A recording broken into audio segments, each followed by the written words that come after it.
What is up, everyone? It is go time. As always, this is Jason, aka Kletzleo, with my always beautiful co-host, 16-bit bear. How's it going, man? How you doing? Pretty good. I'm a little sad about our fantasy hockey right now. Because I think Brian I'm playing against this week and it's 31-30 right now. But that asshole didn't play two goalies, so how goalies are set up in the league, it seems like they're just basically going to get negative points. Yeah, I was thinking the same thing. I was like, what if I just started Yeah, doing so since I have two points? goalies playing, I'm losing by 1 point because he didn't play two goalies, and I didn't know we could do that. So I'm a little pissed off. I can see that. Yeah, it's Yeah. kind of shitty. I will fully agree to that. But Hawks won 10-1, so I'm happy about that. Oh, They destroyed Pittsburgh, so that was good. That's cool, I guess. Yeah, that's cool. Yeah. How about yourself? I know you were having some fun today at the Google campus? Yeah, I had some at a Google event, which was actually pretty fun. Got to learn a lot of new stuff on the Google. I'm not going to bore anyone. There's a lot about Chromebooks Yeah. and shit like that, but yeah, it was cool. Fancy. Yeah, so before we get into everything, I kind of want to announce that we got a new kind of team member for GameOctane. The Real Deal Di Pereiro. I hope I pronounced that right, aka Mike. He's gonna help us out. You guys may see him around a little bit, posting articles, see him in our Discord. Tell him what's up. Say hey. Just introduce yourself to him, all the regulars and stuff. He seems like a cool guy, so he's gonna help us knock out some of our backlog and be part of the team. So thanks for him to join in and taking care of business, and then we can let's move on. New releases. Definitely. What do you got for new releases today? So I got a big pretty list. big, right? Yeah, this week I found a good website. I think it's called like vgreleases.net or something weird like that. But yeah, so this release goes day by day. And it's in alphabetical order too, so it's pretty nice. But so basically, the first game that we got on the list is The Hunter, Call of the Wild. Obviously, a hunting game. That's coming out for Xbox One. It came out on the 2nd, and then on PS4 it came out on the 3rd. I believe that was digital and retail both. It's a cool game. I actually have it on PC. If you're into like that kind of hunting simulation, it's very hardcore. I haven't seen too many of these come out since like Big Buck Hunter and all those like Cabela's games and shit. They haven't been around in a while that I know. But other than that, we had Batman: Enemy Within Episode 2 came out for PS4, Xbox One, and PC. That's out on the 3rd, so that's been out this Tuesday. Also, the physical version, which includes the season pass, was released. So if you want that physically, you can get that now. Another game I'm super excited for, Battle Chasers Night War. It's out on PS4, Xbox One, and PC. That was out the 3rd. Okay. Hopefully we'll have a review of that up sooner or later, because I believe we do have a review. Yeah, we do have a copy of that, and it looks sick. It looks pretty cool, so I'm excited. I'm a little bummed the Switch version is not coming out till I believe later this month or early next month, because like that seems like a perfect fit for a game on the Switch. Yeah, I think it'd be pretty slick for the Switch. Yeah. And then another game that looks pretty neat, Cold Sept Revolt. It's a 3DS game. It kind of has like that Persona look, just like the cover art. I really haven't looked into it too much. I just know the cover art always catches my eye, and I'm like, oh, that kind of looks like Persona 5, but it's not. But it's for 3DS, and it came out on the 3rd. Then we have Detention. It's a PS4 game. It's kind of like, I think it's like a Korean horror game. Came out on the 3rd for PS4. Then one of my all-time favorite games of all time, Dragon's Dogma Dark Arisen, is on PS4 and Xbox One. That was out the 3rd. Yep, you streamed that a little bit the other day. Yeah, I was streaming it. I was having some problems with my streaming, but I think I fixed it, so maybe we'll get back to streaming with that. Cool. Then Expand, which I have no clue what that is, but it's out on PS4 on the 3rd. Then we have Forza Motorsport 7, Xbox One, and obviously Windows PC. That is a cross-buy title, so if you buy it digitally on Xbox, you get it for PC as well. That was out the 3rd. This game, I'm not sure I pronounced. I think it's Judge, Jydge. That's out on PS4 on the 3rd. It's also out on... yeah, it comes out on Xbox One. Xbox One later on, yeah. Yep, comes out on the 6th. And then we had Let Them Come for Xbox One. That's an Xbox Indie or ID title, I believe. That's on the 3rd. Lovers in a Dangerous Space Time came out on the 3rd for the Switch. That's a super fun game. I think it's been given away free on PS4 and Xbox. Yeah, I think it's been out for for the Games bit, with Gold. It's a super fun game, super good cooperative game. Marble Void for Xbox One on 3rd. Mystic Bell, I believe, for PS4 and Xbox One. That's out on the 3rd. Twin Robots, it's PS4 and Vita cross-buy game. That's out on the 3rd as well. WRC7 is on PS4 and Xbox One. And from what I saw, it's a physical only title, which is weird. I could be wrong about that, but that's what it is listed on the website. So it's only, I think what it is, I think it was out digitally already. Maybe that's why they Oh, listed it like it's just that. okay. That makes sense. Yeah, and then if you dorks like Minecraft, they had that Minecraft exclusive Minecraft X, or I'm sorry, Xbox One S Minecraft bundle, where it looked all like pixelated and stuff. Oh So yeah, that's that pretty actually kind of cool. sick. That was cool. Yeah, it looks pretty cool. Honestly, I'm not gonna lie. I was like, oh man, if I didn't have one already. If I didn't have And then, three, goddamn. yeah, if I didn't, man, I can't wait. I want to get my X, but I don't know. But anyway, then Inverse Deluxe for Xbox One, that is out on the 4th now. N++, which has been out for a lot of games, but it just came to Xbox on the 4th. Yep. It's a cool kind of like platforming game, I think. Yeah, it's the one I'm thinking yeah, it's pretty of. intense. It starts off really easy, then it gets pretty ramped up. Does it really? I've always looked at it, but I don't know. Maybe if it comes to the Switch, I'll pick it up because that's kind of the game I like on the Switch. Like Star Wars Battlefront Early Access Beta, so if you have it pre-ordered, it started from the 4th to the 5th, so this was going on the past day. Yep. I watched some videos. It looks really good. That's on PS4, Xbox One, yeah, it looks PC. really good. And then, I mean, yeah, it's not worth now, but 60-Second Strike on PC is out on the 5th. Axiom Verge on the Switch is out on the 5th. Fun game. Ninja Showdown, is it good? I was thinking about picking it up. Axiom Verge is, yeah, it's super. It's kind of like the whole Metroid type of looking game. It's pretty sick. I'm waiting for the physical version, which comes out later this month, and it's like $40, but it comes with like a bunch of extra shit. Like they're just packing it full of shit. As long as the case looks good. I mean, I'll always. Well, we'll talk about that later. I was gonna say, yeah, I'm gonna save some of that stuff for later. We're gonna save a little bit next shit later, yeah. We got Ninja Showdown coming out for the Switch on the 5th. Stardew Valley, which I've been hyped about and playing basically all day on the 5th. Which you've played on multiple consoles? Yeah, I've owned it, I think, on everything it's been released for. I've been waiting for it for the Vita. Like, as soon as it came out, they were like, okay, PC, and I bought it on PC, and I played the shit out of it. And they're like, okay, we're coming to console. And they're like, we're going to come to Vita. And they still haven't came to Vita, I believe. And so Switch is like the perfect place for that game. Yeah. But that was out on the 5th. Tumblestone, which is another fun, it's like a brick stacking game. I think I got it free on Xbox. But it was pretty cool. It was out on Switch. Another game I'm super pumped to play on stream because I'll probably break my TV. Volgar the Viking. I don't know if you've ever seen it. I actually kickstarted that. Like, did you really? Was it a Kickstarter game? Yeah, it was a Kickstarter game, and I got it for the PC. And that game was tough as shit. Like, the first time I played it, I couldn't even beat the first level. I was all, fuck this. Same here. And then, yeah, I ended up playing it later on, and I got a little further, and I understood how it worked. It was pretty updated. Like, I got it, like, this is your first alpha release, and that's when I was playing. I'm like, what the fuck? But yeah, it's pretty awesome. Fun game. It's only $10. It's on the Switch. I highly recommend it. Super fun platform game, kind of like Shovel Knight. It has that like hard but fair style thing, but it's a lot harder than Shovel Knight in my opinion. You only get mad at yourself. Yeah. Next game I have no idea what this is. Battle Garega Revolution 2016 is out on the PS4 on the 6th. So that comes out tomorrow. Then we have Bold Boy on the Xbox One, comes out tomorrow. I believe Bold Boy was already on the Switch earlier this year. Never played it. Then we have Getting Over It, which no idea what that is, on PC on the 6th. Then these I threw in here because I thought they were on the list and I thought they were pretty funny to throw in. We have the Goomba Amiibo and the Koopa Troopa Amiibo are out on the 6th as well. So if you're into Amiibos, I guess. Hey, it's worth it. Yeah, maybe. Iron Wings for Xbox One is out on the 6th, and we have Judge, that JYDGE or whatever that is, comes out on the 6th for Xbox One. Another big title I know a lot of people are excited for is Layton Mystery Journey. Whatever it's called, I don't know. It's the new Layton game. It's out on 3DS on the 6th. And then with that new Layton game, you can also get your orange and white new 2DS XL. That thing looks sharp as hell. The creamsicle version. Yeah. I was going to buy the blue one when it came out, but I held off because, for one, I don't want another DS because I'm pissed at Nintendo for just not making everything on Switch. But, I want this one because it looks so good. Another game, Oxenfree, that is on the Switch tomorrow. Oxenfree is an awesome game. It's free on Xbox Live, I think, still right now if you have that for Games with Gold. Then we have Save the Ninja Clan for PS Vita, comes out on the 6th, and then the Star Wars Battlefront 2 open beta. This is the open beta, so it's for everybody. For PS4, Xbox One, and PC starts on the 6th, goes to the 9th. Then another game, kind of jumping into the PUBG type style game. The Calling, this was out before PUBG actually, but it wasn't as good in my opinion. It's been out on PC for a while. It came into Xbox One on the 6th.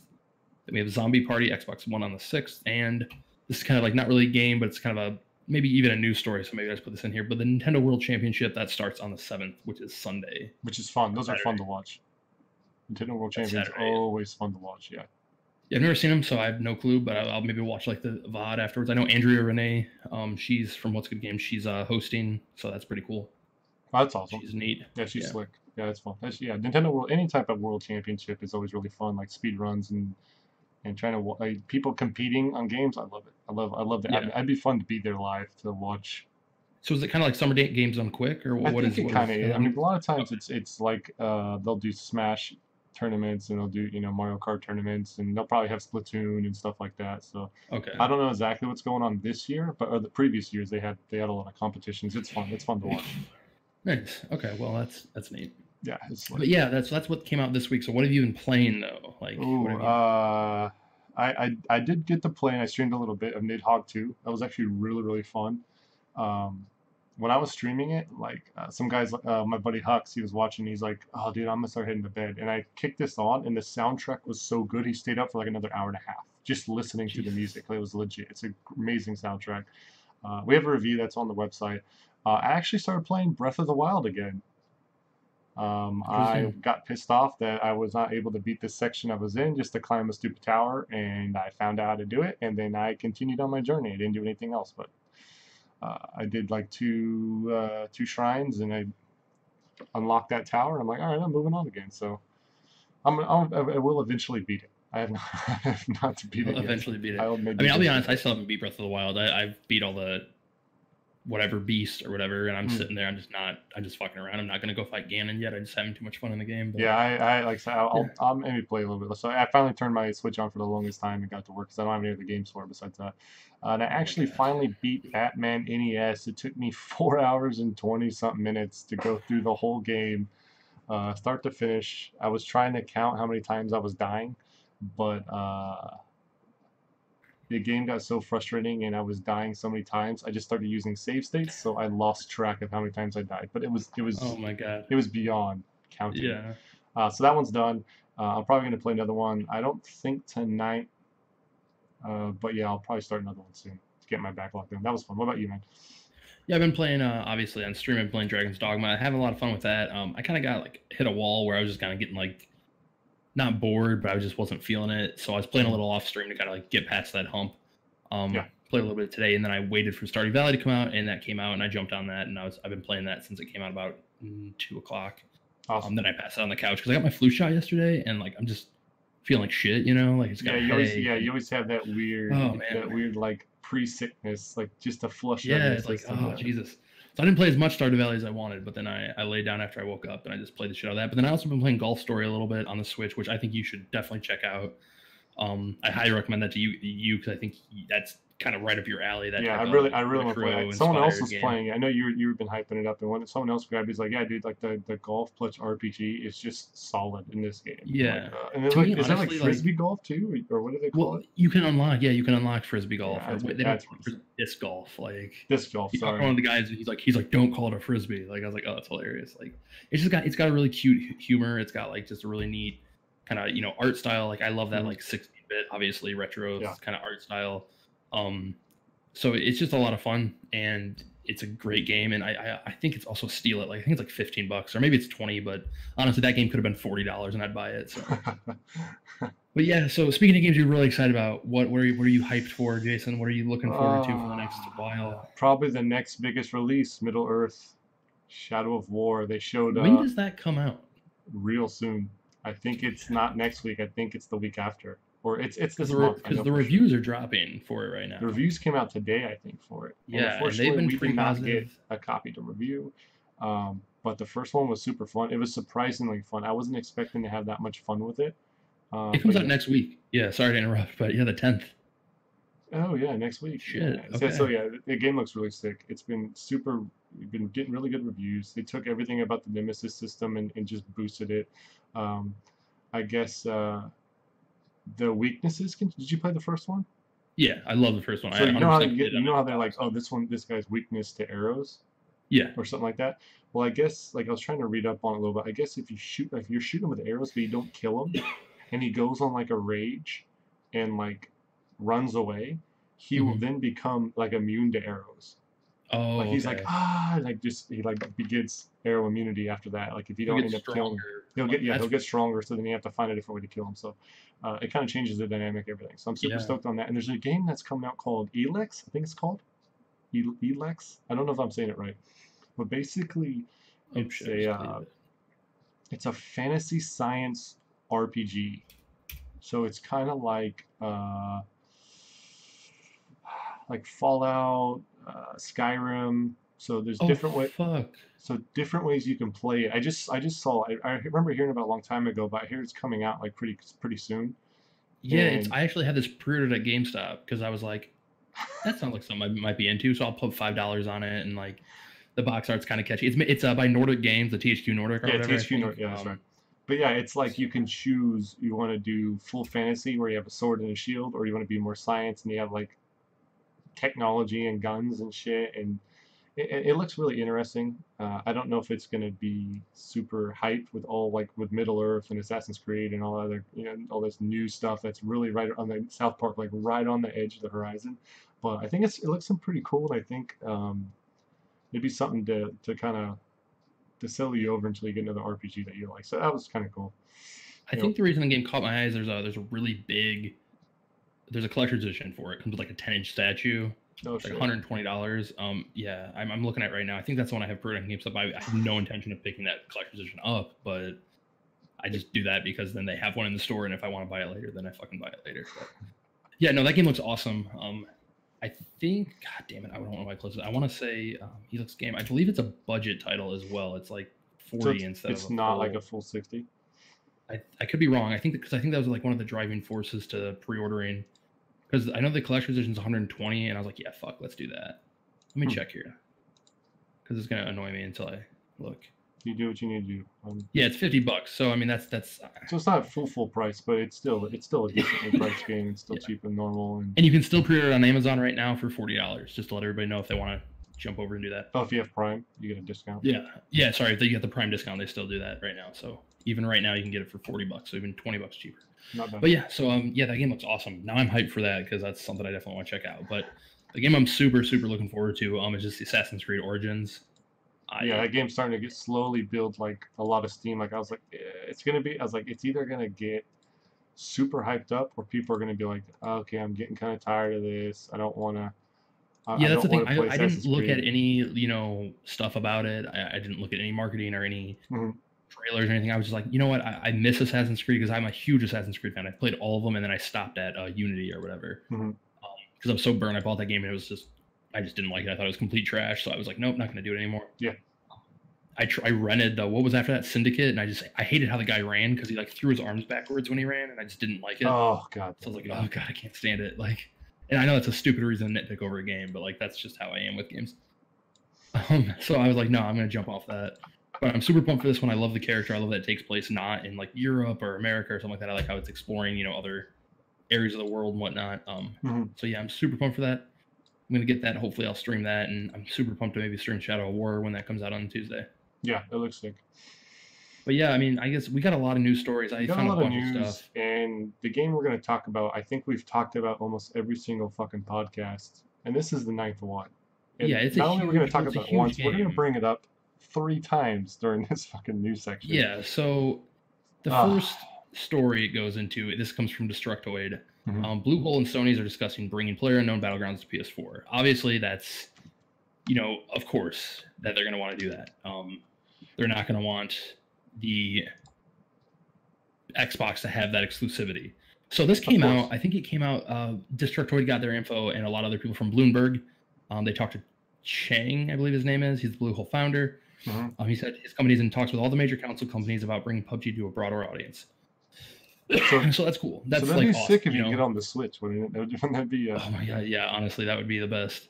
But then the next day, Bloomberg posts another article that we pulled from Destructoid, pulled their info, that now Xbox is looking to push the exclusivity longer. So they're trying to keep a more exclusive, more timed exclusive. Yeah. Which is crazy because Well, it's I mean, not crazy. I mean, like if you assume that it's gonna maybe, I don't think it's gonna help sell consoles. So I don't know how big of a thing that Wait, is, but wait, you don't think PUBG is going to help sell Xboxes? no. Are you serious right now? Yes, I'm being 100% serious. If so, if Okay, I someone, thought you were if joking someone, because like yeah, like that thing's that's going to move consoles. Like I don't think so. that's a huge title. That's people that don't have PCs or have been like clamoring for that game. And if you can Yeah, only but get it on if someone Xbox for has a if year, someone I has a mean, PlayStation, you think they're really going to go out and buy an Xbox to play this game, or they oh just no wait another doubt, couple yeah. months? I don't know. I It's not going to wouldn't. be a couple months though. Like it's going to be Well, we don't know. a We don't year. know how long it's going to be. Well, I mean, if they're in talks to extend it, because normal exclusivity is usually about 3-4 months. I mean, look at Tomb Raider; it was a That's what I'm year. saying. So I like think either Microsoft's either going to you look. wait until after the holidays and you can pick it up on your PlayStation if it doesn't change, or you're going to really go out and blow $400 on a new console just to play like a $30 game. Like I don't know. That, to I me, I don't wouldn't. think Yeah, so. I wouldn't doubt it. I I mean, it wouldn't. has what over 14. Well, I know you wouldn't though, but you're not. I don't think you're the targeting like the people that this is targeted at. Like that's the thing. No, Like this is no, gonna I get it, bring and I get little that. Like if you, Jimmy I who can like see his buddy gets if an you have both Xbox. consoles, then you're like, okay, I'm not going to wait any longer. I'm going to buy it on the PlayStation on the Microsoft, so the Microsoft gets some money out of it. I can see that, but I wouldn't go out and buy a new system. That's I mean, I don't know. That's fine. That's a you're entitled to your opinion. I just do. no, I mean, yeah, I I'm think just it's obvious. It's gonna. I mean, I just think it's pretty obvious to look at this game and be like, this will move units of systems. it may move, Maybe not move millions of some. units, but it'll move. Yeah, it'll move. It's gonna move Maybe it in a move like decent. let's say 1,000 units, 1,000 extra units or something, maybe a No, little more. not I thousands. really don't think so. I mean, this late in the game, the Xbox and the PlayStation's been out for like 4 or 5 years already. Like, I don't see anyone really adopting to get a whole new console. They're only going to be buying the Xbox One People X. already do that though. For Persona 4 or Persona 5, for Horizon Zero Dawn, people go out and buy PS4. For Forza, people go out and buy an Xbox. I mean, Well, yeah, but that's that's a main title exclusive game. Like, it's never going to be on PlayStation. This well, is I guess we'll let's have to see because I think what you're getting hung up on is I think you're thinking maybe the exclusive window is just going to be a few months. Where I'm thinking more if they're going to extend it, it's going to be well, no, if they extend it, yes. year. No, that's not. Yeah, saying if they extend it, but as of right now, I wouldn't pay any extra. But we Yeah, don't know but I if they're mean, going to extend it or not. If they don't extend it, I don't see. If they do extend it, then it just depends on how much money Microsoft's going to throw at them to get that. regardless, more PUBG news. PUBG was hit with a bunch of negative reviews following there was some Chinese ads in the game. I guess. Yeah, I haven't. I haven't just turned saw on this when you PUBG. posted it, and I like they said almost 10,000 negative reviews. Yeah, Which it's is so this was affecting Chinese players. They're reporting to in-game advertising for an accelerator VPN service said to boost connections to international servers. Mm-hmm. We pulled this article from PC Gamer. The problem for these players is twofold. They feel that the in-game advertising for a game that isn't free to play is a problem in itself, and that Bluehole could do more to support their servers as opposed to promoting an advertisement of tools used to better access foreign ones. Which is, I mean, that's a really valid concern. Like, Bluehole should work on making their servers better, get more servers maybe in those areas in China, than saying, "Hey, buy this VPN so you can connect to Oceanic servers or U.S. servers, something like that." Yeah, There's about that's 10,000 ridiculous. This is like the same thing when Battlefield 2142 when they had in-game advertising for EA and like it was like a couple Yeah. soda companies and stuff. You're like, dude, I already paid for the game. I shouldn't have to see these extra fucking ads. And then people were calling it spyware because they've kind of like they're like, oh, it's advertising towards me now. Yeah, it's a huge. I think this was the first negative thing PUBG has really done in the light of all the good it's done. This is probably the biggest thing that kind of shit them out. But again, it's only in China, right? It's not in America. It's only I believe from what I understand, it hasn't hit America gamers. So I mean, it's just the Chinese players. But I mean, that's a huge market. China's probably like, if not the biggest market, because I think they're still developing kind of their video game stuff. Yeah. But yeah, so there's that, and it's cool. I mean, I don't know if Bluehole responded. I read this the other day, so I don't. Yeah, I think that article came out like 4 days ago, and I haven't seen like an update. Like the article's not updated. Like, hey, this is a response from them. So I don't. They may not even give a shit. Yeah, probably. I mean, honestly, it's only 10,000 reviews, and when you sell 14 million copies, who cares? Yeah, like I have 1.2 million people consecutively on Steam, so you can eat a dick for your 10,000 reviews. Exactly. So this is a cool story. The next one that I found, which I thought was a little interesting, and I also thought the reaction to it was a little biased, but Neo Complete Edition is coming to PC. The release date, I believe, is what did I put? November 4th? Okay. November 7th. There we go. So Neo is obviously the Sony and Team Ninja exclusive game. It's kind of like Dark Souls, but you're a samurai and running around and stuff. Okay. It was a fun game. I have it on PS4. Not really, like, I love Dark Souls. It just didn't scratch that itch for me. What I find really ironic about this is everybody's like, "That's great. This is awesome." which is funny because when Microsoft does this shit, where their exclusives come to PC, people throw shit at Microsoft like, you have no exclusives, her. But when Sony does it, it's okay, and that's what I guess is just baffling me, is because, you know, I just think you got to treat each one equally, and like you can't be like, oh, Sony's got such good exclusives, and then they do something like this, and you can't give them a little flack for it. But I don't know. But yeah, I'm not gonna hang on that too much. I just think that's just my opinion. I think No, yeah, I get it. Like Sony a little more it flack does for seem that. it does seem a little like, I don't know, back assward when Sony's exclusives are maybe going to something else. I don't know. I honestly don't. I couldn't tell you what it is. I mean, what pisses me off is like it's like I already own this game on Sony, and Sony's not giving me a copy for Xbox or a PC. Whereas at least with Xbox, their exclusives when I buy them, I get a free copy for PC. You know what I mean? And it has cross save and stuff like that, which is awesome. Whereas this, it's going to be a brand new game. I'm gonna have to pay $50 for if I want it, which is a little frustrating. But I don't want it, so it's fine. Anyway, yeah. And other moving news, on. Going on. So next one, yeah. Hawken being closed down and removed from Steam. I don't know if anyone remembers Hawken or anyone even played it.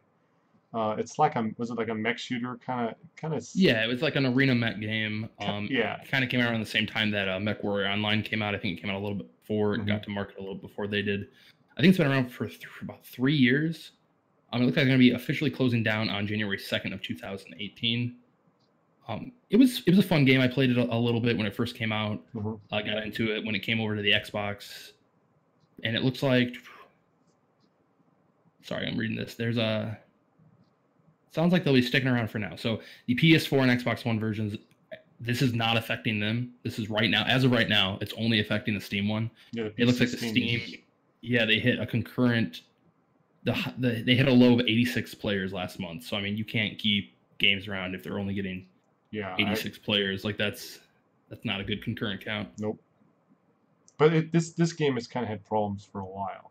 Yeah, I mean, it was never a great game. It's also like one of those free-to-play games riddled with microtransactions and stuff like that. But it was fun. It's always sad to see these games that like try to do something a little new and try to be a little more interesting and opening. Like, you know, it was a little more open than Mech Warrior. It wasn't as like hardcore, I guess, but it was fun. But yeah, I think it's had multiple publishers. It's been like a long time without updates. They really kind of trashed the game. It could have been good. It could have been a really good free-to-play game, but the studio kind of just trashed it. I don't know what's going on behind the scenes over there, but I mean, I don't think they even had an update in 2 years since the original launch. Like it was kind of a mess. Like if you're not going to keep the game going, like PUBG, they're constantly doing things and listening to the people playing it, and that's why they're doing so well.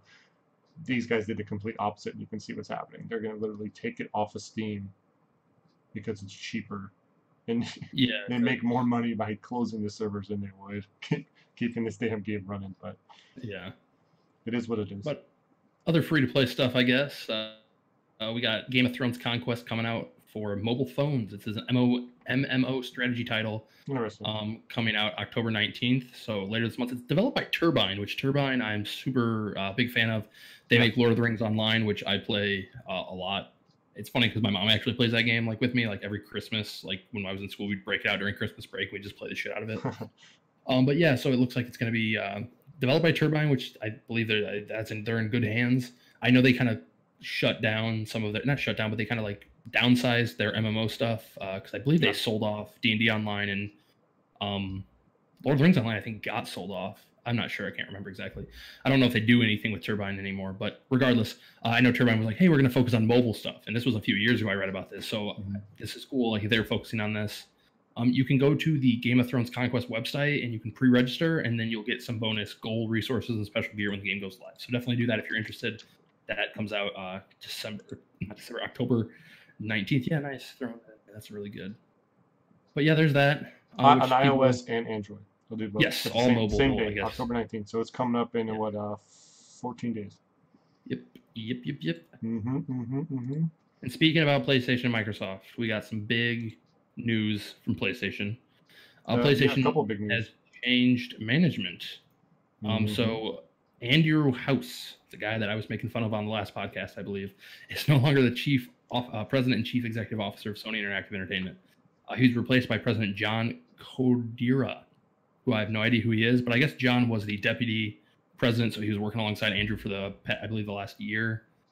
He's been in charge of like Sony digital services and whatnot. Mm-hmm.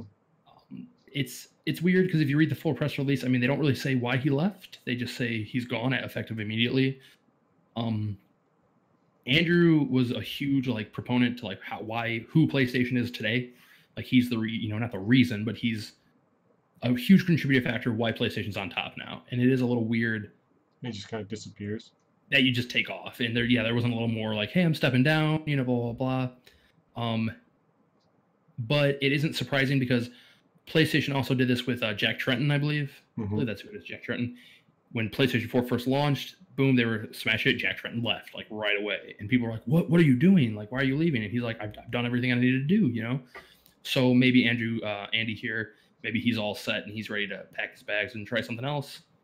I don't know. I mean, that maybe he got fired, but I mean, I don't know. We don't know. So yeah, say what you want about Andrew House. I mean, overall, I think he did make the PlayStation kind of where he is. I'm trying to read this. I think he started in PlayStation in 2000 or 1990. Like he started his 27-year career in Sony in 1990. So I'm hoping the new guy, was it John, right? Yeah, John. Yeah, John. I hope he becomes like super aggressive. He's like, all right, we kind of already have the market right now in the consoles. We kind of already have this. Let's just start smashing shit instead of just like, hey, I want to put more PlayStation Pro 2 out. Like I don't want to see more shit like that. I want to. What scares me is it says it here somewhere. John was the like top dude for. Let's see here. It says it right here. I just missed it. Oh God, where is it? Whatever. So this John dude, he joined the corporation in 1992. Where is it? He was. Oh God, I can't find it. Basically, he's in charge of like Sony digital services, which is cool, but worrisome because if I mean, I love my PlayStation, but I can attest that their digital storefront is fucking god awful. It's littered with ads and a bunch of other bullshit you don't need, and I can never find anything easily. So it's kind of worrisome just a little bit to me because I'm like, man, I don't really like the way their digital space goes. Like Sony doesn't seem to really care too much about their servers and stuff like that. Their online infrastructure is constantly going down. They have like lots of downtime, obviously a lot of hacks before stuff like that. Mm-hmm. So it's kind of worrisome. Like this is the dude that was in charge of like, not just PSN, but he was in charge of all Sony's digital services. So, there are other services they have, I believe, that like streaming music and stuff like that. I can't remember what other parts they are. PlayStation Music, PlayStation Video, PlayStation View. Yeah, but it's just probably stuff like that. Which is sad because I mean nobody gives a shit about any of those. So like it's just worrisome to me just because like Andrew, like he led PlayStation where they are now, and I don't want it to be where PlayStation falls back again. Because I believe they were already kind of acting like they're the hot shit, so they don't have to work anymore. And that's so I'm worried PlayStation's going to start losing ground. I'm kind of happy for Xbox because then Xbox will gain ground and it'll be more a better competitive workplace. But that's that, I guess. I mean, it's hard to say. I mean, we can only speculate kind of what we're at. I know John, he's done a lot. Like I mean, he's been doing a lot to gain revenue in the digital storefront, even though it may suck. They're still making money off of it. So it's not consumer focused is my problem. It's and that's just the only issue I have with it. But I don't know. Good things coming from Sony though. This again comes from Destructoid. Starting or streaming on Monday, October 30th. They will be showing a huge week at Paris Games Week, and they were like, PlayStation Live Experience will kick off with a slew of updates and announcements before moving straight into Paris Games Week 2017 Media Showcase, and you'll get a new look at some spectacular games coming to PlayStation 4 and PSVR. Yep. Interesting about PSVR, they just announced a new model of PSVR that actually lets you have it hooked in and still get the 4K HDR pass-through, which I'm super pumped about because that was my huge problem with PSVR. So that's cool that they're going to have that. It's just kind of a side note. Yeah, I'm excited to see because, I mean, maybe we'll get, like, I'm sure, hopefully, like, the announcements and updates, there's going to be release dates of the stuff we didn't get at E3. They got to be. I mean, how much longer can you show us God of War? Any more new games coming out before the end of the year. Yeah. And I wouldn't be like, hey, look at this new game. Oh, shit, it comes out in 2018. I want release dates gone. I want release dates for God of War. I want release dates for, their exclusives. Yeah. Because that was my big criticism at E3 was it was I've told the story before, and I'll tell it again, just for the sake of it. Is after that E3 showcase, I was so pumped that I ran, not ran, but I was sitting at the fucking computer regardless. But I typed in Amazon and I was like, I'm going to pre-order Spider-Man. I'm going to pre-order Days Gone. And I put them all in my Amazon cart and I hit pre-order.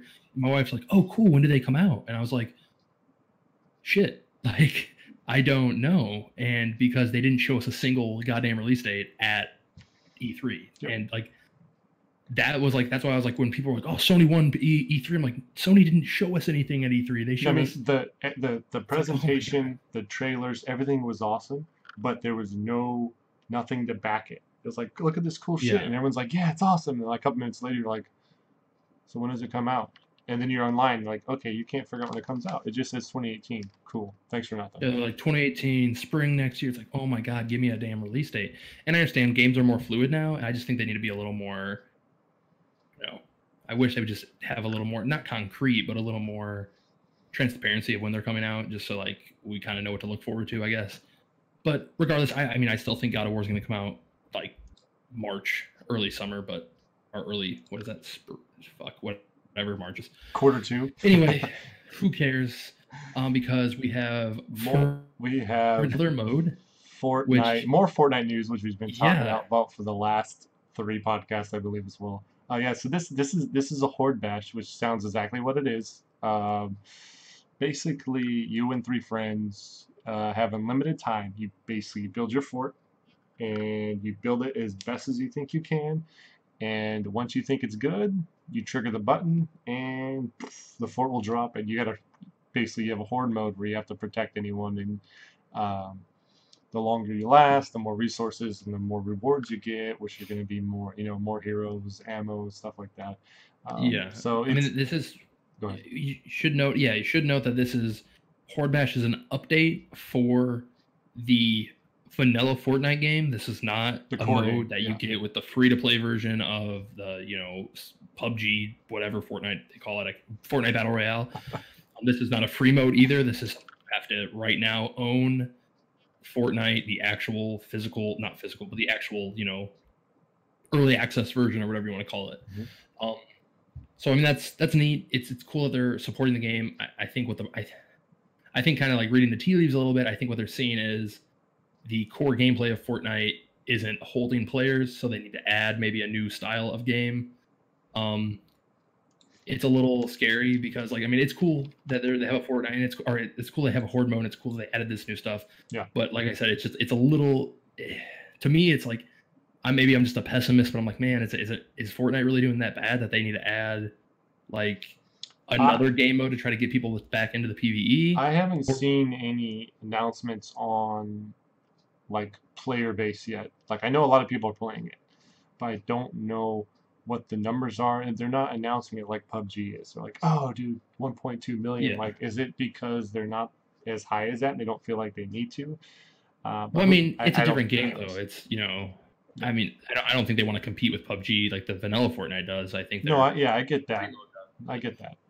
I don't know. I jumped in. I tried to jump in the other day and play with my buddy, and me and him played a little bit. He played on my PS4. I played on my PC, and like we had a fun time. But like nobody joined our game, and I don't know, maybe if that's because I was starting the match too early or what. But but we only played for like an hour, so I mean, don't take that like it's the God spoken truth or whatever. But that's just my experience in the last few days. Yeah, I haven't messed with it, but this new update also includes a scavenger event. Basically, you get scavenger currency by completing quests and playing the challenge of horde mode. And once you get that currency, you can cash in for llamas, which will unlock up to 4 new heroes, 9 weapons, and 2 new defenders. Looks like they have a raider soldier with a shotgun in close encounters. You have a ammo harvest outlander. So basically, it's an outlander that just can gather ammo like a son of a bitch to help your team out. Trap specialist, so you can get damage boosts and stuff by laying traps. And you have energy thief ninja, where it generates and leeches energy from melee combat. So the more he goes and does hand-to-hand combat, the more energy he gets for everyone. So it's kind of a cool update, and it adds a bunch of different new hero classes and stuff. So if you're into the game, I would definitely look forward to it. If you've been in and been kind of bored with it, it's probably a good time to jump back in as well, especially with your friends, because you can get up to 3 friends, I think, building the horde base, and you'll be good from there. Yeah, I think it's 4-player. Yeah. Well, the next news story I want to actually skip over, and we're going to talk about that right before we talk about the physical, the main segment. So let's hold off on the Sure. indie box stuff. So But your favorite one, right? yeah. So this one I found. This is coming from Silicon Era. I've never heard of this website. I'm not trying to talk shit. I don't know it. It seems to have like enough views and stuff like that. So it's probably just something I don't focus on. But they announced. I don't know. I don't know where this got this info. But Sonic the Hedgehog will. I didn't know they were making a movie, but I guess they are, and it's going to be a live action movie with CGI hybrid type thing that's being Live produced by action Paramount and Pictures. CGI. Supposedly, again, this is the first I've really heard of this. Yeah. I don't know. For one, I don't know why you want a Sonic movie. Maybe Travis does. I don't know. Like, we could ask him. Maybe he's dying Don't for be it. throwing Travis under the bus. No, I mean, he likes Sonic. That's all I'm saying. Like, Everyone he's loves a big Sonic. Sonic dork. No, fucking Sonic sucks, but You're a bitch. it does. It's fine. But it's just not Mario. You know what I mean? Like, it's not Mario, and it should be Mario because Mario is the best type of game like that. So, Like, according to these guys, I mean, I may have to look this up afterwards and see if there's any other websites. But I guess the director of Deadpool is directing it, and Paramount is producing it after the Sony Entertainment put it into a turnaround. So I guess Sony had the rights to it, and they're like, "Nah, we don't want this," and Paramount picked it up. So yeah, okay, it includes Deadpool director Tim Miller as executive producer and his Blur Studio collaborator Jess Fowler as the director. So hey, I mean, they don't list actors or even if anything's done. Like there's no like, is the script ready? Is there actors involved? Like who the hell's doing everything? I want Travis to play Sonic, to be honest. Like I just want to see him dressed up in like a Sonic onesie. And just be like, he'll be the only one. Everything else is CGI like, except for him. Sonic is the only live action. Everything else is CGI. Yeah, that would be so fucked up. Oh my God. I'd pay money. The human to CGI Sonic and all those things. They just actual real little tiny hedgehogs just like sitting there like just spray painted blue. Okay, well, all right, that was a fun laugh. Yeah, let's get going. That was fun. That was a stupid one, but whatever. So this one, go ahead. You want to do this one? Go for it. You can do it. Yeah, no, I mean it's not as fun. It's not as nice. But we brought this up was it last podcast or the podcast before? It was a while ago. Okay, so Jeff Kaplan, he's I guess he's the vice president of Blizzard, which I didn't know that. So that's cool. He's pretty high up there, and he's really hands on with a lot of the fans. Like he really loves interacting. He's one of the few like higher ups that seems to care and wants to keep producing good games, but he's like at wit's end. These last couple of months, he just like fuck this. Like he's ready to. Sounds like he's ready to leave gaming altogether. I'm gonna do this. I'm gonna link. There's a really good blue post by him over on the Battle.net forums. I advise everybody to go read. But basically, he talks about how he's just super stressed, and there's a lot of fear when he talks. The quote from him is, "It's downright scary and intimidating talking to fans." So going to the fans of Overwatch and talking to them, people just freak out. And I think. I don't want to pick on just the Overwatch community, but for some reason I see it a lot in the Overwatch community when they announce something. It's an extremely toxic community. Like Overwatch and League of Legends are on the same for me when it comes to toxicity. Like I try to jump in and play Overwatch when they have an event, and I get yelled at, cursed at, like a bunch of shit all the time. Like spammed. Oh my god, noob, because I'm not fucking rank gold or whatever. It's like, dude, I'm just trying to play the game. Settle down. Like. I don't have 50,000 hours in this game. So it's sad to see, especially a developer and somebody as cool as Jeff, because he's like a really chill fucking dude. Just feel that way about talking about something he's passionate and he loves. So, I mean, that's sad. There's a really good article. It's from Rolling Stone. You guys can all go read that over there. It should be pretty easy to find. Yeah, so this kind of goes into our whole gamer entitlement. We had a really big long talk and it got really serious and really intense. Like was it two or three podcasts ago? It's on VOD. Yeah, you can also find it on YouTube. It's on our YouTube as well. But basically, this is what he says. He says that the cost of interacting firsthand with the toxicity that exists in the Overwatch community, that most great developers I know just love being heads down making or playing games. Like they don't want to public speak at all. But the public speaking and posting part of the job is downright scary and intimidating. It often feels like there's no winning. So if we post, we're talking about Mercy, and immediately there's expectation that she is going to be radically and changed in the next patch. So it's like they can bring something up, and like you said, they kind of blow up over it. And they says the truth is that we may not even be touching it. We just wanted to bring up like the character, and we can't. We're not allowed to post that here without our bosses literally receiving emails from some of you demanding that we be fired. Like that's just such bullshit. Yeah. That you, like, I understand fandom. I understand loving a game. I understand all that stuff. But really, you're guys, come on. It just doesn't make any sense. Like, why? Ugh, I don't know. I mean, we can go into this whole thing again, but I mean, it's. I don't want to go into it too much because we jumped down that rabbit hole before. Yeah. But it is sad.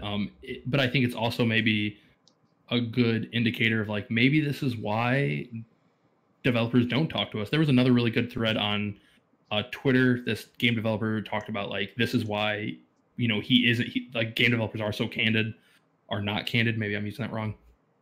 With consumers is because they get basically shit on all the time. So I don't know. It's sad. It's just sad to see like, but I think this is a good reason why maybe there are more PR people and stuff like that. Like maybe we're going to go back to the day where you don't get to see the developers and stuff like that. They just, stay in their little box and we get to see, the guy come out and talk about, the game and he gives you all the PR speak. So I think if you guys want to go back to that, where we just get fucking people trying to PR shit down our throats, that's fine. Then keep being a dick. But if you like the interaction with the developer and you like that, like, Jeff is sitting there talking to you guys and, making jokes on the, on the forums and stuff, stop being dicks to people, because then like, they're just not going to talk to you anymore. I mean, that's the easiest way to do it. Well, I mean, yeah, I mean, one of the biggest, I mean, just recent events that I can remember, I know there's probably other better examples, but like Notch, he was always super open. Like he would do live streams of him coding like parts of Minecraft. And he basically just gave up. He's like, I can't do this anymore. Like anything I do, you guys want to shit on me. Like the code I'm working on, people are screenshotting it and trying to hold him ransom for it. Like they're trying to blackmail him. Like, hey, I'm going to release this code if you don't give me money. And he's like, fuck this. And like he just left. He's literally not doing anything with games anymore. Like he's living in his mansion, making all his Minecraft money. Like, and every once in a while, he'd be like, you can see him tweeting. He's like, yeah, I'd love to get back to games, but you guys are fucking assholes. Like, I don't want to deal with this anymore. Very decisive. Yeah, and he used to be Twitter, big with people. He would talk to people all the time, but since he left, like he has to stay away because it's so toxic against him. Because when the games get to that kind of level, where the fans become like super hardcore fans, then that's where you get all kinds of shit and trapped down. Like, can you imagine like how much shit like episode 1 and shit got? Like what did George Lucas like go through? Yeah, people absolutely hate that game because it's so loved. Like Star Trek fans, Star Wars fans, Lord of the Rings fans, like any type of fandom they kind of base like that, you're gonna have people that just lose their absolute shit over absolutely nothing, and it's so disgusting. Anyway, that's okay. Yeah. That's enough. Well, speaking about losing your shit over nothing, yeah. Iron Banner starts next week for Destiny 2, and they posted a screenshot of, they actually posted a GIF, I guess, of the armor sets and what they look like, and they look beautiful, and I'm super pumped to play it. I probably won't do it though because I suck at PvP. Yeah, they look very samurai-ish. They look kind of they have this really cool, just I mean, I don't know the word, samurai-ish, just kind of it's really cool. I like the wolf head shoulders for the Titan on the left there, and he's got horns on his helmet and shit. They just look really cool. Yeah, they do. I didn't realize that the warlock on the right there does look very samurai or interesting. I don't know if that's maybe part of the. That's the first thing I caught, dude, because the one on the left and right both have like the ponytail type of thing. That is cool. And they have like that studs. They have the studs that like keep the armor together. Yeah, that's the first thing I noticed. That is really neat. Well, see, I didn't notice that. Thanks for calling that out, because maybe there's some cool story element to that, but we'll see. And this I just saw this story on Facebook while I was waiting. Fable Anniversary got added to backwards compatibility today. Fable Anniversary is, well, it's just Fable 1, but it's on Xbox 360. So and it's like it's the Fable Lost Chapters version, so it has all the extra stuff. Yep. Fable's an amazing game. I wish they just made that game better. Yeah, And not I let mean, it die. I think all the Fables are great. I love them, so I just wish they would continue with Fable. I really do. Just make another Fable game. But that was it. And Myth, then, real quick before we move on. Myth says yeah. it is also the Dead Orbit coloring since they won the faction rally battle. Is it? Are you sure about that? He just Dead that's what Orbit he is wrote in in black chat. and white. So I don't play Destiny 2, so I'm gonna take your guys' word for it. I'm gonna disagree with him there because I don't. This is like gold and green and black. Okay, But whatever. Y'all can fight it out later. Yeah, we can fight about that later. I don't see it on the GIF there. I don't see any. I just see. Okay, whatever. Regardless, did they say that somewhere? Sorry, I want to know more. I'm gonna read their This Week at Bungie later. That's fine. We'll figure it out. So moving on. But yeah, we'll figure it out. So moving on. Yeah, the so section that you kind of passed up on, but yeah, this is the indie box, which is. Yeah. So have you done indie box before? Have you ever? I haven't done indie box. I am not. Is this like what is this? What is indie box? Just give me. Is like Loot Crate? It's kind of like Loot Crate, but I don't think it's random. I think they're like, hey, you can buy like indie games that are usually digital only, like Banner Saga. I know they did like, I think they did Meat Boy and stuff like that. They did like Rogue Legacy and whatnot, and all that stuff. And it's okay. You get like a box version. You usually get like a manual and stuff like that. So it's games that don't really have retail version. They're basically a publisher. They're publishing indie games, but that we're already at market. But they put them in boxes. It's pretty cool. I know they did Torchlight 2 and stuff like that. I always wanted to do indie box, but I never did because this is kind of getting into the main topic. I'm not a huge. I don't really care so much about physical copies. But they're ending. They're going to focus more on publishing digital stuff. So that's pretty neat. I don't know. Well, I mean, the whole subscription physical thing. I mean, I think it was a huge fad a couple of years ago. I really don't think they're doing as well as they used to. Just physical stuff in general. Loot Crate, it seemed any type of box in general. I don't think it's doing super awesome like it was. Well, Loot Crate. I mean, Loot Crate is just way too expensive, and like they do that stupid bullshit now where they're like, hey, do you want the Loot Crate Premium for an extra $20? We'll give you actual good shit. And it's like, it's just stupid. Like.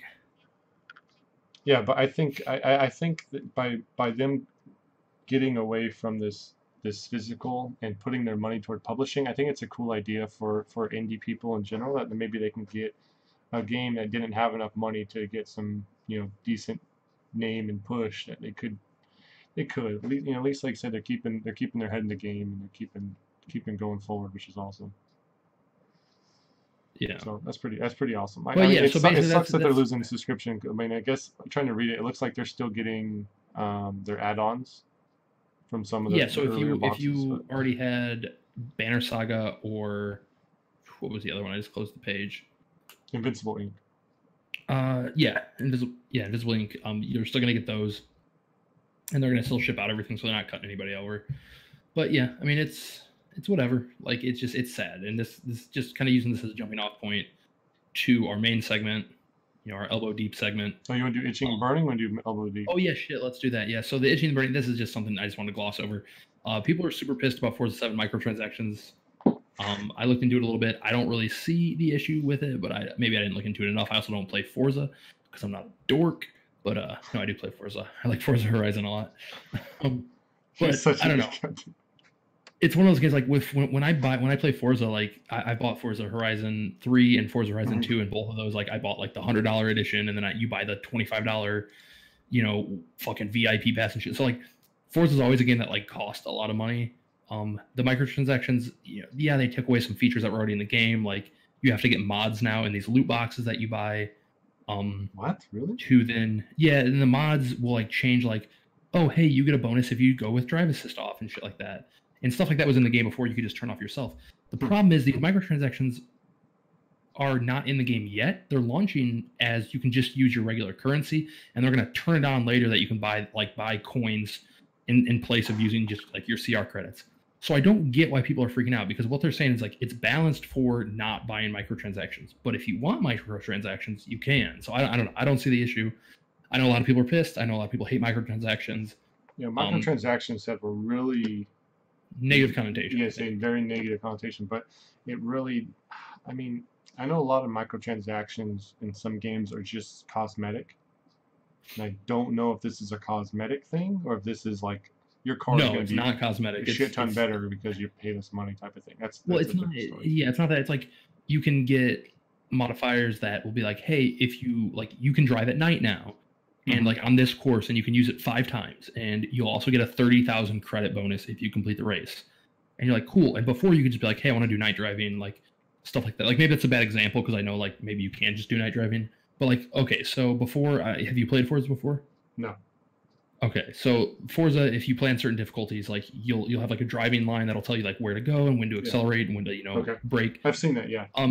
You could turn it off, and if you turn it off, it'll be like, oh, okay, you're gonna get a 1.5 times credit bonus at the end of the race. Well, now to do that, instead of just turning, like you can still turn it off, but to get that bonus, you have to have a mod that says like, hey, drive without the driving line and get this bonus. And people are pissed about that because like, why don't I just get the bonus? But what just really confuses me is like they fucking said they're like, yeah, like this is for like we're gonna balance it without microtransactions first. We're gonna then implement microtransactions later. I don't see a problem with that. But the thing is, I mean, the game already costs like over $100 to get the full experience, so maybe people are pissed.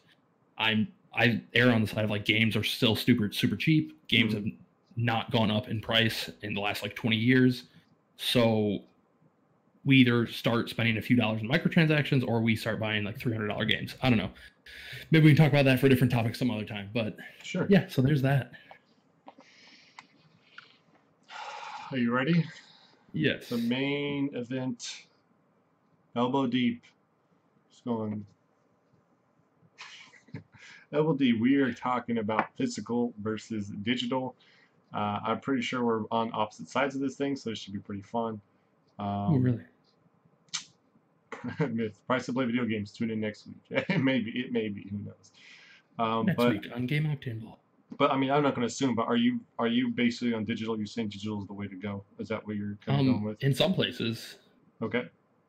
Yeah, I mean, I don't know if you just want me to jump in. I can just kind of lead it Sure. off if you want. Just go But with it. And yeah, I'll so I bounce mean, off. I was always a physical guy before, for Xbox Let's 360 get and PS3. physical.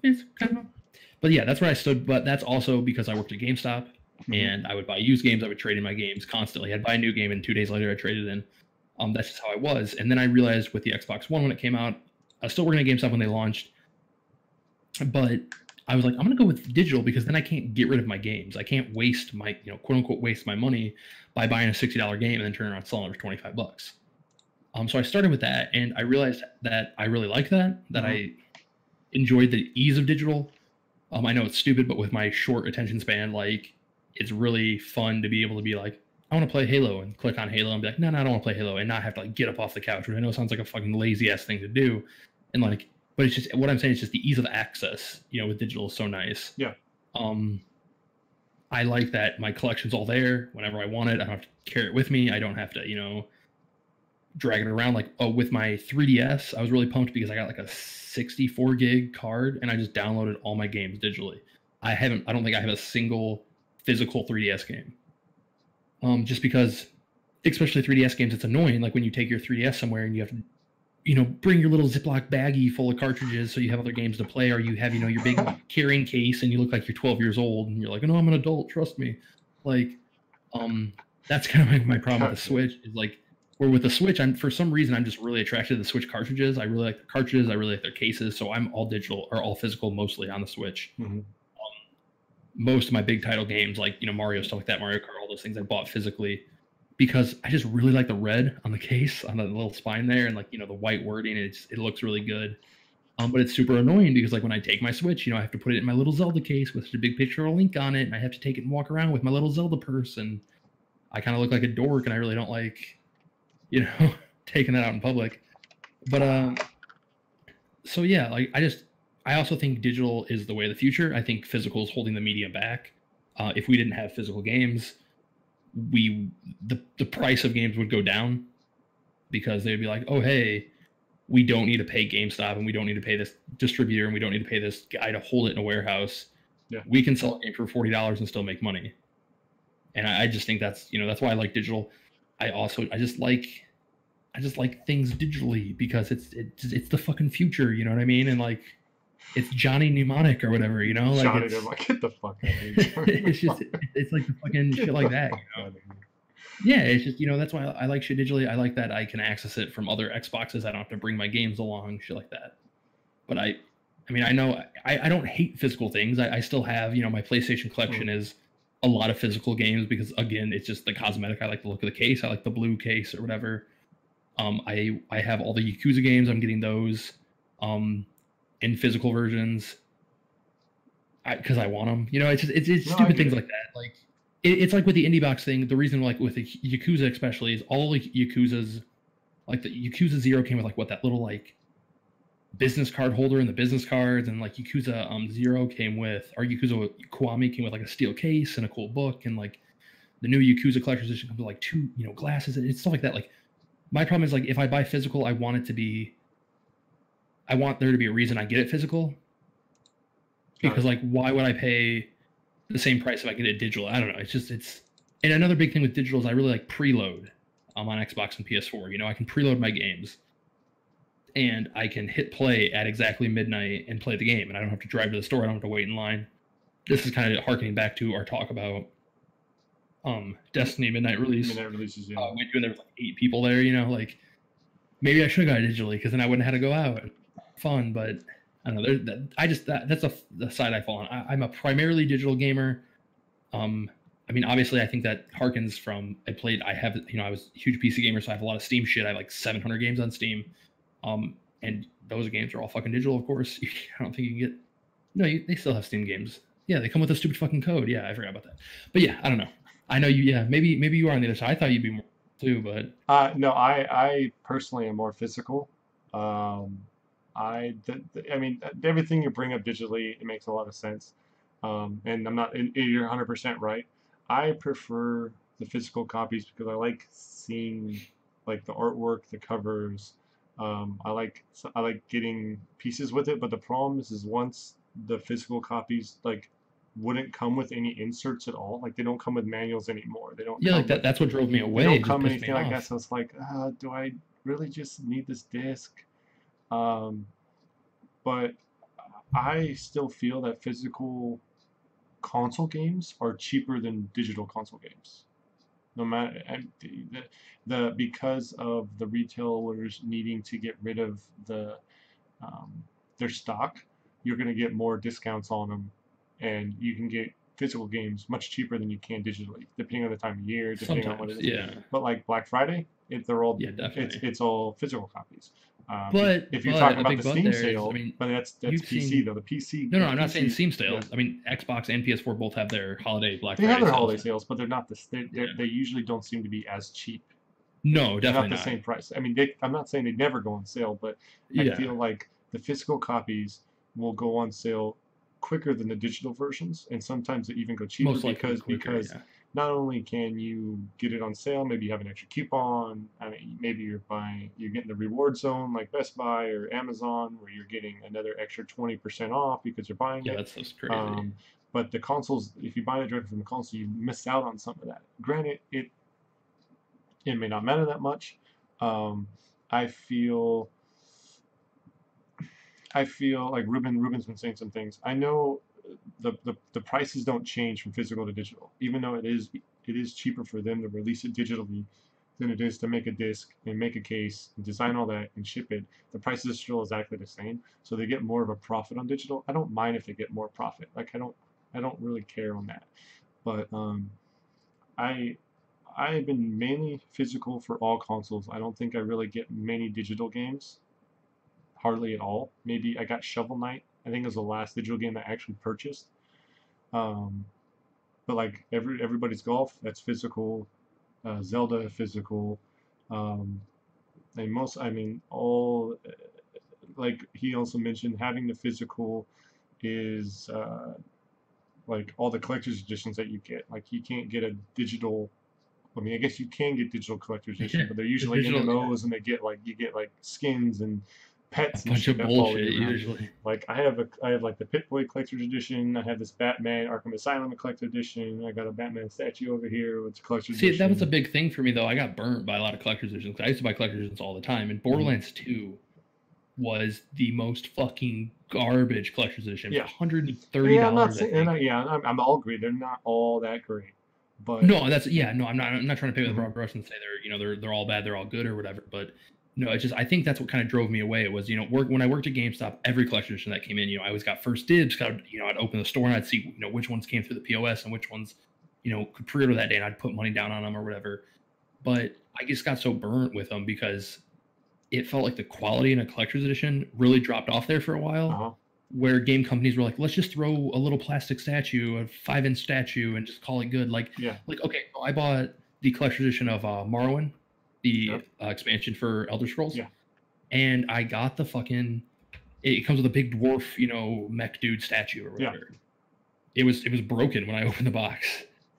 I contacted them, and because I contacted GameStop at first because my buddy, and I was like, hey dude, can you give me another one? He's like, I don't have any more, and I don't think I can get you any. He's like, but let me try, and it was like 3 days, and he's like, no, I haven't heard back from corporate. I emailed ZeniMax like 15 times over the course of like a week. I was like, hey guys, my shit's broken. Went on their Twitter, went on their Reddit, nothing, no response. Just the auto stickies and shit like that.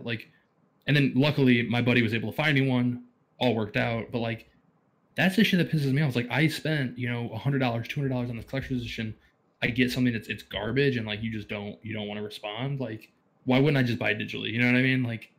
no, I get I that. don't Yeah, know. the only problem I have, like the major problem I have digitally, is the last couple of games I've like downloaded digitally, that I would download the whole fucking game. So it'd be like when the internet was slower, even today, sometimes when a new game comes out, the networks are slow, like the PlayStation Network or the Of Microsoft course, Network. yeah. So it takes maybe an extra hour or however long you want to say it takes to download the game. And then you finally get that fucking update, and you're like, all right, I'm there. And then the update hits, and you gotta wait another fucking 20, like 2 GB or 3 GB to download the update on a digital copy, which already should I have mean, that you'd still fucking have to do update that with though it. on the physical I copy. know, but I could have bought the game while I was out and about, put it in, and just downloaded the update, and not have to download all the fucking thing. No, you still do. No, I know, but Well, no, I'm saying because PS4 and Xbox now. I don't know about Switch because I don't know. But I mean, the physical game you still install it to your hard drive. It still downloads. well, I know, but Like it's gonna install quicker through the SATA connection to that hard drive than it is over the network. I don't know about that. I Dude, don't know. yeah, dude, it's much No, quicker. because I mean, I literally did that with Destiny 2 for my cousin, because he got it digitally, Yeah. and it was the same install time from my disc and his digital Yeah, but I'm saying his like digital a lot of the companies, when you download these massive updates, like that you download this massive game file, like 30 gigs, like Ruben said, like some of these games are massive, and then you have to download a whole nother update. I don't understand. They need to streamline that. So if you just are downloading the game for the first time, and then all of a Yeah, sudden I you have mean, to what I do an think update immediately they need to afterwards when the update's been out for like a week or two already, like that yeah. should be instant. As They soon as need that to let you update's live, preload anything. I should be able to go to the Sony store, the Xbox store, and be like, "Hey, I'd like to preload. What game comes out next week? Let me pull something from the fucking list. Judge. I want to preload that. I don't pay for it. I just hit preload, and then when I go to open it, it's like, "Hey, you don't own Judge. Do you want to buy it?" I'm like, "Oh yeah, sure, yeah, let me buy it," because that's the shit that pisses me off. Because I want to I don't want to pay you $60 to preload the fucking game. You know what I mean? I'll pay you $60 the day the game comes out, and then I'll fucking. But then it's like, oh, so I don't get a preload because I didn't pay you already for it. That's the shit that upsets me about digital and physical. I wish physical let you do that. You should be able to pre-order GameStop and they should give you a little code and say here's your preload code. Go preload your damn game so the servers aren't so well, a lot of congested games on will the do that opening if they night. have that 3 day head start, like Battlefield Yeah, but and you still all. have to pay for the shit up front. They Yeah, don't just let you're everybody not. Yeah, preload it. You know you what have I to mean? basically guarantee them they're getting their money. World of Warcraft does it great, where World of Warcraft's hey, our new expansion is coming out on this day. A week before, everybody downloads the fucking expansion. Everybody, no matter if you're going to buy it or not, you install the expansion Yeah, because you have to download it no because matter that's a new what. part of the game. Yep. And then the day the expansion goes live, it's boom, flip a switch. Okay, you can now access this zone. There might be a little patch or whatever, but that's what's upsetting to me is like I wish when I was sitting there waiting for the midnight to roll around for Destiny, I could just been like, hey, let's preload this shit. So when I come home and I pop my disc in, it more acts more as a, like just a pass to get through the gate to go play Destiny. Yeah, but I don't know. I feel like digital is eventually going to take over. Like, there's not going to be much physical. Yeah, I think there's no I mean, doubt in even that. even Like, today with the indie games are obviously physical only. But you get that limited only company that Travis really likes. It. We're going to keep bringing Travis up. He's not yeah, here. limited I feel games. bad talking to him. So basically, they take an indie game, they make a box art, they make a box, they put it in. Basically, you can have a physical copy of the game like you have anything else. Those things sell out in minutes. So there's Yeah. clearly still the art style and everything that you get from digital. Same thing like movies. Like, I don't own any digital movies. Like, all my movies are physical. Like, I don't have any digital content. And I still will buy physical movies, even though it is a pain in the ass to go get the stuff. I still See, have I it in want my to. hand. See, I don't know. There's going to be a point where I think it's going to be more cloud based. We're not even going to have digital storage anymore. It's going to be cloud based. You're just going to stream it. Internet's going to be fast enough, because if you're still bottlenecked by the speed of your hard drive, or bottlenecked by, oh, I got to delete this game, I don't have any more storage space on my hard drive, like that, you're going to get to a point where that whole digital revolution is going to completely change before it even takes off. I feel like that's what's going to happen, because they're already starting to stream. They're already doing the game streaming stuff, and it seems to be doing okay in having more of like a virtualized, having more, like virtualized desktops for like computers. Like, all you literally have is a box, but your actual computer is sitting on a virtual server somewhere, and you're still using the computer like it's a full computer right there. Yeah, like my TV actually has a section like it's like Samsung TV, and it like has a section called games, and it's like, hey, do you want to play Spec Ops: The Line? And I was like, what? And I clicked on it, and it was like I had to sign into this thing, and I can stream Spec Ops: The Line. So it doesn't download on the TV, but it just streams it, Mm-hmm. and I can play Spec Ops: The Line, but I have to have like a controller plugged into the USB port. And I was like, fuck, I don't have a controller with cable that long. Yeah, and I was like, that's really cool. You know what I mean? Like, that's neat. I think I know. I really like the idea of digital. Like, I just haven't adopted it. Besides Steam, like, I have so many fucking Steam games, and a lot of these games are only digital. Or when you buy a PC game, it comes with the Steam code. Like, you don't even have to install the disc. You literally type the code and you download it, and away you go. But it's I feel like there's a gap still. Um, I don't know why. Like I said, I think it's mainly cost for me. Like, it's like, if I can wait a little bit, or Black Friday, or still get that 20% Amazon or Best Buy or whatever Oh yeah, kickback, definitely. there's no reason for anyone to go digitally. And I think the retail stores are only going to get more aggressive once the digital starts rising. Like, I feel like Best Buy is going to be like, all right, well, But I instead of think, yeah, with 15%, we're the going to give you market though, I think 30% now. it'll be like a competition. Like, I think as soon as the digital or the physical stores start being like, okay, we got to have more deals. I mean, like, especially with like the Amazon thing, like I'm hoping to see Steam, or not Steam because Steam already does it, but Xbox and PlayStation adopt that. I think PlayStation does it a lot too, where they'll be like, hey, 10% off if you pre-order. So it's like 10% off, or like 10% off if you have PlayStation Plus. Like, they Yeah, kind of stuff do like that that. now. Like, because like I know there was a game that was like, hey, 10% only if you I think it was called, fuck, what was it called? I don't know. It was a cross-buy game, and it was like, hey, it's normally $16.99. You can get it for $12.99 if you pre-order, and you'll get both games. And if not, it's gonna be $25 when it comes out for cross-buy. Like, Yeah. it was like only if you pre-order, and it was digital only. Like, that was cool. Like, and then but kind of jumping back real fast. I mean, cost will always be the deciding factor. Like, I don't want people to think like I'm gonna spend $60 on a digital game if I can get it for $20 in store. Yep. My problem comes when the digital game or the physical game is $50 and the digital is like $60. Like, to me, that $10, like, it's like I'd rather just spend 10 extra bucks so I don't have to like worry about changing the disc when I want to play something else, or like, you know, it getting lost or misplaced, or oh shit, like I drove to my buddy's house to do a LAN party and I forgot to bring my copy. Like, oh no, like that shit's stupid to me. No So like one that's fucking why does LAN parties anymore. Get no, out I mean there I with do. that That's the shit. thing. Yeah, no, like I mean that's another thing. I do LAN parties. Like, that's the only. I hate fucking playing games online. I want to play sitting next to you on a couch. I don't want to play over an internet connection where we can't see each other, where we can't stop in the middle of playing and go get Taco Bell. You know what I mean? Like, Yeah. that's what I want to do. Like, Yeah, I want to kind of branch off what Myth just wrote. Ruben brought up the virtual machine like right when I was Yeah. talking about it, so I'll give him credit for that. But Myth brought up like society doesn't want to leave their homes, shop online.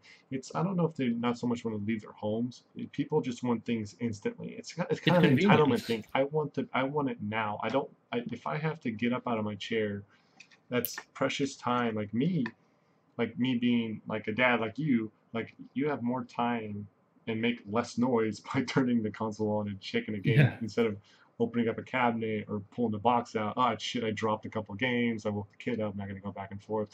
But I know it's gonna take off. Like digital is gonna be the way to go. It's gonna change real soon. It's same thing like CDs are still selling. Like vinyls made a comeback. Like people are still buying physical shit, and I don't know if it's the nostalgia part of it that I want to go to a store and buy something because that's what I did when I was younger. But I feel like once we start getting older and the younger generation is starting to become like when they start turning 18 and they're the ones dropping money on these things, like it's going to be instantly digital. Physical copy is not going to be around anymore. It's just going to go. There's no other thing. Yeah, I mean there is something to be said for, walking into a GameStop or a Walmart and Mhm. walking, especially a Walmart up to that video game section and that big glass and you have to ask the guy to come help you. But what happens a lot of times I notice with me, and this happens especially when I go to like bookstores, is like I'll be at Barnes and Noble and I'll be looking around for a book and I walk around with my phone in my hand and I'm like, oh that book looks good. Let me look it up on Amazon. Oh, it's $12 on Amazon or it's $36 at Barnes and Noble in store. Yeah. Why would I not just buy it off Amazon? And the same thing when I'm at GameStop or Walmart or whatever. It's like, oh, okay, I really want Pokken, like Pokken Tournament or whatever. Mhm. It's $60, brand new. It's $60 digitally. Oh, but on Amazon, they're still running the thing where I can get it for 20% off, so I can get it for $43. Well, of course I'm going to buy it that way. Mhm. You know what I mean? Like, and especially like you check Xbox stores and stuff like that. Like, you'll be at GameStop or whatever, and you'll see that like, oh shit, this game's like. Especially what I noticed is a lot of times when games are on sale physically, they're on sale digitally because it's a publisher sale. It's the developer, it's the publisher saying, Yeah. "Hey, our game's going to be on sale." So GameStop will be like, "Oh, we have a used copy of Forza Horizon 3 for $29.99." You're like, "Oh shit, that's a good deal." But then you look online, and you're like, "Oh, I can get Forza Horizon 3 plus an extra 5,000 of their virtual currency for $29.99." Like Grand Theft Auto is a great example because I actually just recently bought that. It was on sale for $30. And it was just the base game, or I can get a GameStop for $30. But for $40, I can get like a $20 shark card and the game, for $10 more. And it's like, oh, well, then why wouldn't I do that? Why wouldn't I spend $20 to get some more extra stuff digitally? Yeah, I feel there's going to be. I think the battle's going to heat up. It's kind of been back and forth the last couple of years, but I feel like with these new consoles coming out, with EA dropping the idea of being more of like getting that streaming channel, like they said, like the Netflix of gaming, like we talked Yeah, about a couple news things ago. Um, I feel like the digital is going to be very aggressive, and I wouldn't doubt if we see it to be a little cheaper than going into the store, or like you said, having more of the digital pieces already there, like add-ons or skins or bonuses. When that doesn't cost them anything, they don't have to package it. They don't have to do anything. So by not having that cost any more money, why would they not just push it towards the digital and you already get that because again they may make a couple extra bucks profit on every single one because that digital stuff isn't costing anything because probably it's some dude made it in the process of the game like that looks cool, let's charge extra money for that. Like I really do hope digital starts taking off, but until it's a huge difference to me buying digitally than going into the store and probably can still buy physical. And I understand. And I love your argument on how like it's just easier. I don't have to bring a ton of games for me, especially for like the Switch. I don't want to carry a bunch of those little cartridges everywhere. yeah. Um, but I mean, I there's the pros and cons. There's no right and wrong answer in this. definitely It's not a all right. Yeah. personal preference. I mean, I just personally think that sooner or later, digital is going to be the. I mean, Mhm. even right now, there is a case where, like, if I want Stardew Valley, like, God, I would kill for a physical version of that. Why? Why do I want a physical version of that? I know it'd be more expensive, but like, I love that game, so I want that to hold. But like, games like, I don't know, like, what game did I just recently buy? Like, Vulgar Viking or whatever. I don't really care, about having like a physical version of that. Mhm. Shovel Knight. I don't need a physical version of that. I'll just buy it for $25.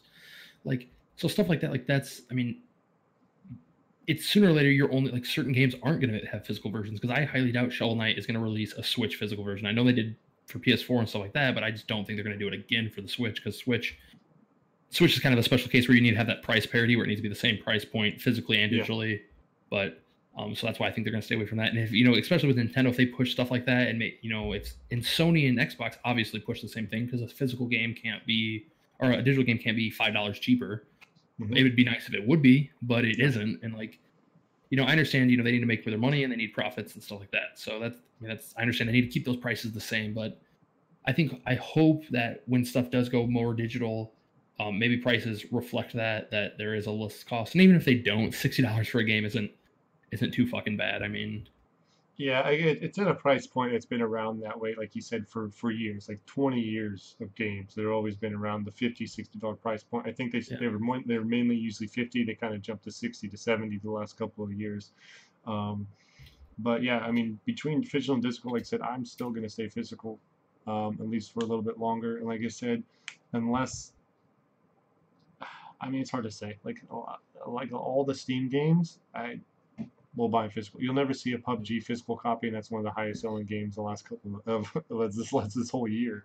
So I mean, yeah, it's kind of hard to say like if people are now buying digital anymore. They only want physical, or that the fad's changing, or anything like that. I mean, digital is going to be king at least for now. I feel like physical is kind of going away until they can bring some stuff back or bring exclusives or like those yokai watch whatever shit. You get little things in them or Pokemon. You're getting stuff in the yeah. cartridges and cases and stuff. I mean, if it's just physically a disc inside a plastic case with nothing else in it, and it's the same price, like you said, you might as well just get it digitally. If you're not getting Hmm. anything else out of it, there's no reason to go to the store, buy something that you could have already gotten on the console, and you just I install mean, while if you you think go about it take a just from a dump or cost, something. but cost point of view, like I'm gonna spend how much in gas driving to the store. If I go to the store, am I gonna do something else? Am I gonna be suckered into buying something else? Am I gonna have to stop by the gas station on the way home and get a pop? Like where Pop. if I just sit at my home, like if I just sit at my house, like I'm just gonna buy the game. But am I? Am I just gonna buy the game? Am I gonna see they have some good digital only sale going on Xbox Live, and I'm gonna buy some other garbage? Like No, I don't know. I fully I don't agree. know. Like it's there's like you said, there's no right or wrong answer. I feel Yeah. like a lot of people our age are going to be more physical um, than digital. I feel like we're adopting it more, but I know the younger generations basically only digital. Like the parents don't want to go to the store, go buy the goddamn game. Here's my credit card. Like get the fuck away from me. Yeah. Go handle that stuff. Um, But but physical copies aren't going away anytime soon because everything's sold out in stores when there's a new game come out or something like that. So it's hard to say. I mean, again, we can argue about this all night, but or not argue it, but just bring up different No, but pros yeah, and cons. no. But this was a good one. Yeah, I mean, is there anything else you want to bring up, physical versus digital?